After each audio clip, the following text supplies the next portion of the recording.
Hello नमस्कार भाई लोग। खेसारी लाल की एक गाना और आ गया है होली के, जिस गाने के नाम है हाला कर देबा होली में। इस गाने आप देख सकते हैं सामने और धमाल और बवाल मचा सकता है भोजपुरी इंडस्ट्री में। खेसारी लाल के जब गाना आता है कोई भी तो भोजपुरी इंडस्ट्री में हिला के रख देता है। मेरा नाम सौरभ बॉय वन इस गाने को धमाल और बवाल मचा सकता है। आप लोग तो हैं तो बवाल तो मच ही जाएगा।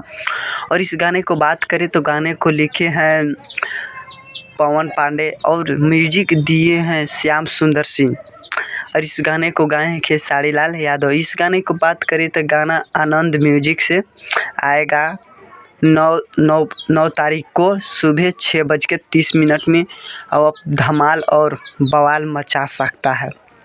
आप लोग नहीं सुने तो जाइए, कल आ जाएगा आनंद म्यूजिक पर। इस गाने को लिखे हैं और इस गाने को धमाल और बवाल मचाइए कि इस गाने को गाएं खेसारी लाल यादव। इस वीडियो पर नए तो इस वीडियो को लाइक और सब्सक्राइब ज़रूर करें। पूरा वीडियो देखने के लिए धन्यवाद।